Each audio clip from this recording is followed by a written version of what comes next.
Everyone, আসসালামু আলাইকুম। কেমন আছো তোমরা সবাই?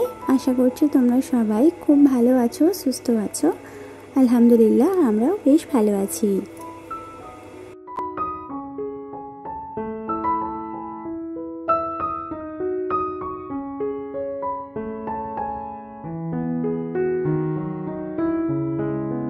তো প্রত্যেক দিনের মতো আবারও একটা নতুন ঝকঝকে ব্লগ নিয়ে তোমাদের মাঝে হাজির হয়ে গেছি। আর আজকের হচ্ছে বৃহস্পতিবার, আর এখন ঘড়িতে বাজছে 9:30 মতো। তো সকালবেলা অলরেডি নাস্তা সেরে ফেলেছি, এখন কিন্তু রান্না বান্না করতে এসেই ব্লগটা স্টার্ট করলাম। আসলে সকালবেলা আজকে তেমন কিছুই করিনি, তাই তোমাদের সঙ্গে শেয়ারও করার সুযোগটা হয়ে ওঠেনি।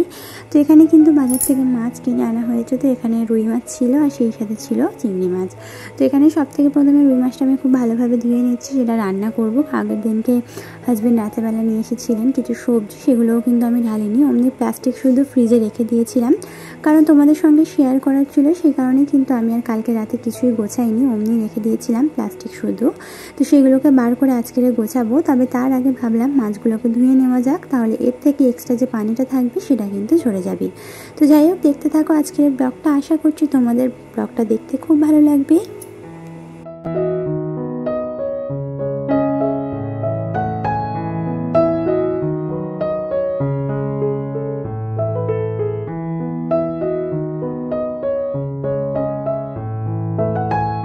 তো গতকালকে হাজব্যান্ড নিয়ে এসেছিলেন হচ্ছে পালং শাক, বেগুন, কড়াই, উচ্ছে, সেই সাথে টমেটো। তো সেগুলোকে আগে বের করে নিচ্ছি, ফ্রিজে ছিল বলে কিন্তু কেমন একটা দেখো ঘেমে ঘেমে গেছে।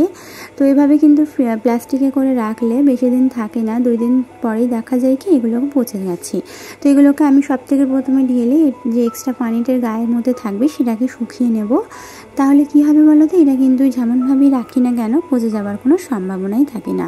আর পালং শাকের পরিমাণটা যেহেতু অনেকটা পরিমাণেই ছিল, তো সেই কারণে অতটা আমি রান্না করব না, অর্ধেকটা রান্না করব আর অর্ধেকটা রেখে দেবো। তবে বেঁচে কুটেই রাখতে হবে, ওরকম রেখে দিলে কিন্তু খারাপ হয়ে যেতে পারে।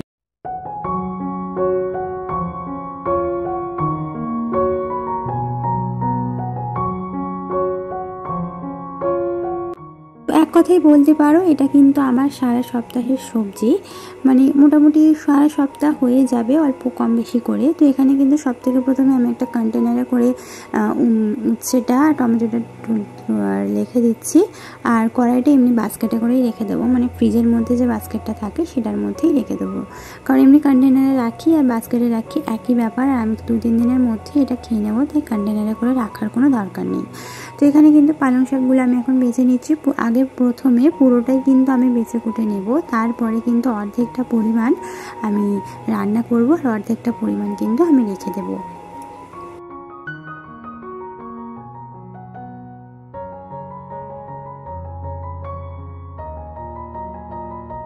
সেই সাথে কিন্তু তোমাদের এই গতকালের ভিডিওতে অনেকগুলো কমেন্ট ছিল, যেখানে অনেক তোমরা প্রশ্ন করেছো। তো চেষ্টা করব তোমাদের সেই প্রশ্নের উত্তরগুলো দেওয়া। তো চলো এক এক করে আমার মিষ্টি দিদি বোনেদের কমেন্টের রিপ্লাইগুলো দিয়ে দেওয়া যাক।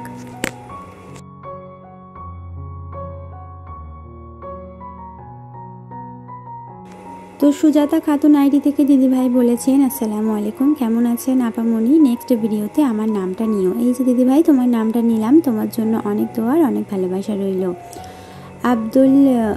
আব্দুল ভইয়া আইডি থেকে দিদিভাই কমেন্ট করেছেন, আজকের ভিডিওটা অনেক সুন্দর হয়েছে, থ্যাংক ইউ, তোমার জন্য অনেক দোয়ার অনেক ভালোবাসা রইল। তো আরিয়ান আইডি থেকে দিদিভাই বলেছেন, আপু তোমার মশলা রাখার র্যাকটা কোথা থেকে কিনেছো আর কত প্রাইস পড়েছে বলো। তো সুহানা, তো ওনার নাম হচ্ছে সুহানা, উনি কমেন্টটা করেছেন যে আমি আমার গ্যাসের পাশের যে মশলা রাখার যে র্যাকটাই ব্যবহার করছি সেটা আমি কোথা থেকে কিনেছি বা ওটার কত প্রাইস পড়েছে। যদিও এর আগে আমি শেয়ার করেছি, হয়তো দিদিভাই কোনোভাবে সেই ভিডিওটা স্কিপ করেছে, তাই হয়তো বুঝতে পারিনি। তো ওই র্যাকটা কিন্তু ওই যে ফেরিওয়ালারা আসে 100 টাকা করে 30 টাকা করে, তাদের কাছ থেকেই কিনেছিলাম। আমি যখন দিদির বাড়িতে গিয়েছিলাম ওখান থেকে আমি কিনেছিলাম। তো ও এই যে 100 টাকা করে ফেরি পাড়ায় পাড়ায় ঢোকে, ওদের কাছেই কিন্তু তোমরা এই র্যাকটা পেয়ে যাবে। আর 100 টাকা করে দাম, আর এটা কিন্তু 3টে সেলফ ছিল, আর খুব বেশি বড় সাইজের নয়, খুব বেশি ছোট সাইজের নয়, মানে মাঝারি সাইজের। তো যে কারণে কিন্তু কাউন্টার টপে রাখলে দেখতে কিন্তু বেশ ভালো লাগে। তো আশা করছি তুমি তোমার প্রশ্নের উত্তর পেয়ে গেছো, আর তোমার জন্য অনেক দোয়ার অনেক ভালোবাসা রইল। তো এখানে প্রাশান ফুই আইডি থেকে দিদিভাই বলেছেন, দিদি তুমি কোন অ্যাপ দিয়ে ভিডিও এডিট করো? আমি ইনশর্ট অ্যাপ দিয়ে ভিডিও এডিট করি। আগে কিন্তু আমি কাইনমাস্টার দিয়ে করতাম, তবে এখন কিন্তু আমি ইনশর্ট দিয়ে করি, আমার বেশ পছন্দের। তো মিনারা খাতুন আইডি থেকে দিদিভাই বলেছেন, আগে চিকেনটা কষতে হয়, তারপরে আলু দিয়ে কষতে হয়। তো আমি কিন্তু ওইভাবে আগে রান্না করতাম, এখন আবার এইভাবে রান্না করি। তো যার যেরকম পছন্দ, তো নেক্সট টাইম আবারও চেষ্টা করবো এইভাবে রান্না করার। তো তোমার জন্য অনেক দোয়া, অনেক ভালোবাসা রইল। তো আরিয়ান খাতুন আইডি থেকে দিদিভাই বলেছেন, আপু তোমার ভিডিও আমার খুব ভালো লাগে, থ্যাংক ইউ, তোমার জন্য অনেক দোয়া, অনেক ভালোবাসা রইল। আরিয়ান খান আইডি থেকে দিদিভাই বলেছেন, আমার ছেলের নামটা নিও আরিয়ান মণ্ডল। তো এই যে তোমার নামটা নিলাম আরিয়ান মণ্ডল, তোমার জন্য অনেক অনেক অনেক দোয়া, অনেক ভালোবাসা রইল। তো রোমান খাতুন আইডি থেকে দিদিভাই বলেছেন, আপু আমরাও তোমার মতো হাঁড়ি বসিয়ে খাই। তো শুনে খুব ভালো লাগলো, আর তোমার জন্য অনেক দোয়ার, অনেক ভালোবাসা রইল। মিনারা খাতুন আইডি থেকে দিদিভাই বলেছেন, তুমি যেভাবে মুরগির মাংস রান্না করলে আমিও ঠিক সেম ওইভাবেই রান্না করি। তো শুনে খুব ভালো লাগলো গো দিদিভাই, তোমার জন্য অনেক দোয়ার, অনেক ভালোবাসা রইল। জহুরা খাতুন আইডি থেকে দিদিভাই বলেছেন, আপনি নিজের টেক কেয়ার রুটিন শেয়ার করুন। তো আমার কিন্তু কোনো রকমের কোনো টেক কেয়ার রুটিন নেই তোমাদের সাথে শেয়ার করার মতো, তবে শীতকাল আসলে একটু পরিবর্তন হয়, মানে নিজের টেক কেয়ারটা একটু অন্যরকমভাবে করি। তোমরা যদি বলো তাহলে সেই রুটিনটা শেয়ার করতে পারি, তবে সেটা শীতকাল আসলে সেই জিনিসপত্রগুলো তো আমাকে কিনতে হবে, সেগুলো তো আমার এখনও কেনা হয়নি। তো শীতকাল পড়লে অবশ্যই তোমাদের সঙ্গে সেগুলো বা রুটিনটা শেয়ার করার চেষ্টা করবো ইনশাল্লাহ।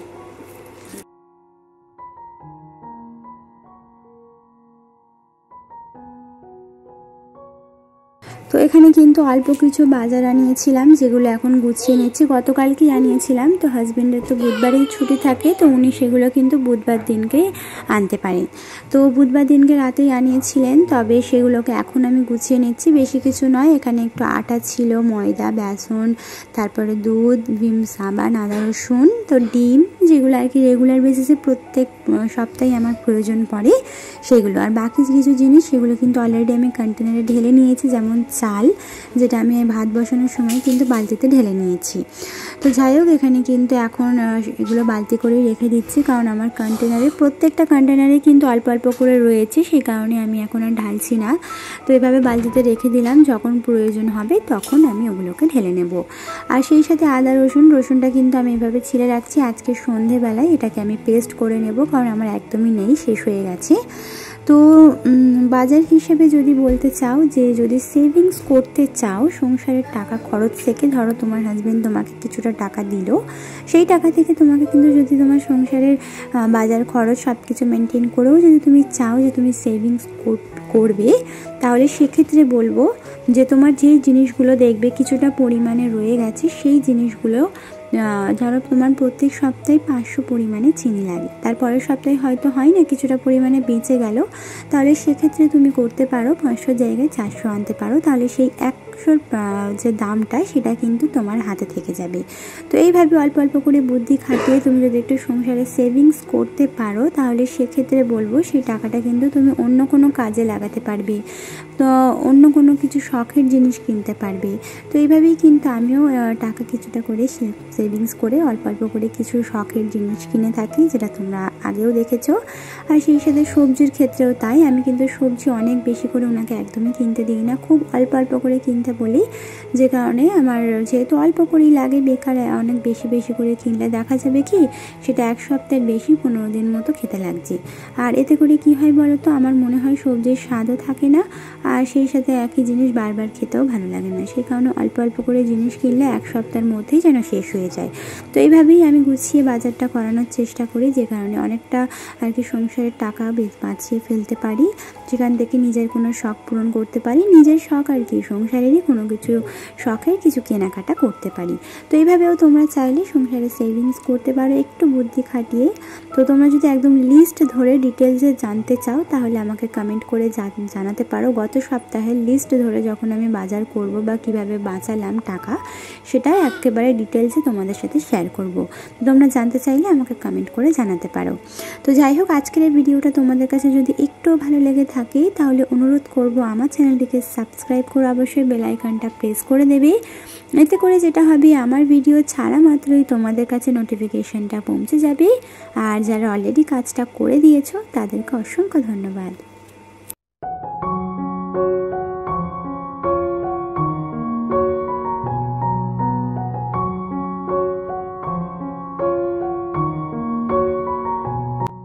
তো কথা বলতে বলতে আমি কিন্তু অনেকটা কাজই এগিয়ে ফেলেছি। আমি কিন্তু ডিমগুলো ধুয়ে নিয়েছি। ডিমের মধ্যে কতটা পরিমাণে নোংরা থাকে তোমাদেরকে কিন্তু একদম কাছ থেকে আমি দেখানোর চেষ্টা করলাম। ফ্রিজে কিন্তু শুধু ডিম নয়, ডিমের পাশাপাশি আমরা সব রকমের খাবার দাবার রেখে থাকি। সেটা আমাদের তরকারিও যদি বেঁচে যায় বা ধরো খাবার দাবার সব কিছুই তো রেখে থাকি। তো ওই যে ডিমের মধ্যে লেগে থাকা যে নোংরাগুলো, সেই ডিমটা তো আর আমরা কোনো কন্টেনারে রাখি না, এমনি জাস্ট রেখে দিই। তো সে কারণে দেখা যায় কি ডিমের মধ্যে থাকা যে ব্যাকটেরিয়াটা সেটা কিন্তু ফ্রিজের মধ্যে ছড়াতে থাকবে, যেটা অন্য কোনো খাবার দাবারের মধ্যে কিন্তু একটা খারাপ সাইড এফেক্টস ফেলতে পারে। সে কারণে অবশ্যই ডিম এমনি যদি তুমি খোলা রাখো তাহলে সেক্ষেত্রে বলবো অবশ্যই ডিমটাকে বাইরে থেকে ধুয়ে তারপরে রাখবে। তো আমি কিন্তু এটা আমার ভিডিওতে ব্লগিং দেখেই আমি শিখেছি। মানে আমার অনেক ভিডিও যাদের আমি আগে ব্লগিং দেখতাম, ইনফ্যাক্ট এখনও দেখি, তাদের ওখান থেকেই আমি শিখেছি, তাই আমিও এখন করি। তো যারা নতুন ভিডিও করছো বা সংসার জীবন চালাচ্ছ তারা কিন্তু অবশ্যই এই জিনিসটা মেনটেন করতে পারো। এটা একটা খুব ভালো হাইজিন মেনটেনিংয়ের কাজ করে। তো সেক্ষেত্রে বলবো ডিম ফ্রিজে যদি তোমরা রেখে থাকো, এখন শীতকাল পড়ে গেছে, এখন হয়তো আর রাখার প্রয়োজন পড়বে না, তবুও বলবো ধুয়ে রাখাটাই বেটার। তো যাই হোক, এখানে কথা বলতে বলতে আমি কিন্তু রান্নাবান্নার দিকে অনেকটা চলে এসেছি। তো আজকের পালং শাক দিয়ে বেগুন দিয়ে মাছ রান্না করব। তো এটা কিন্তু রুই মাছ। তো যাই হোক, এখানে মশলাটাকে খুব ভালোভাবে কষিয়ে নিয়েছি আলু দিয়ে। তারপর পরিমাণ মতো পানি দিয়ে দিয়েছি। এখন দিয়ে দেবো বেগুন। মানে যখন পানিটা ফুটবে টকবক করে তখন এর মধ্যে বেগুন, শাক আর সেই সাথে কিন্তু ওপর থেকে টমেটো দিয়ে ঢাকা দিয়ে 2-5 মিনিট ফুটিয়ে নেব। যখন দেখবো টমেটো, শাক এবং বেগুন খুব ভালোভাবে সিদ্ধ হয়ে এসেছে তখন এর মধ্যে মাছ এবং ওপর থেকে জিরে মরিচ একটুখানি ছড়িয়ে দেব। এতে কিন্তু খুব দারুণ একটা ফ্লেভার আসে। আর সেই সাথে কিন্তু লাস্টে দিয়ে দেবো ধনেপাতা। তো এতেই কিন্তু রান্নাটা শেষ হয়ে যাবে। আর আজকের এই তরকারি দিয়েই আমরা দুপুরে খাওয়া দাওয়া করবো। আর এই রান্নাবান্না দিয়েই আজকের ভিডিওটা শেষ করব, না হলে ভিডিওটা অনেক পরিমাণে লম্বা হয়ে যাবে। তো আশা করছি আজকের এই ভিডিওটা তোমাদের কাছে ভালো লেগেছে। তাহলে অবশ্যই লাইক করতে পারো, তাহলে তোমাদের এই লাইকের মাধ্যমে আমার এই ভিডিওটা অনেক দিদি বোনেদের কাছে পৌঁছে যাবে।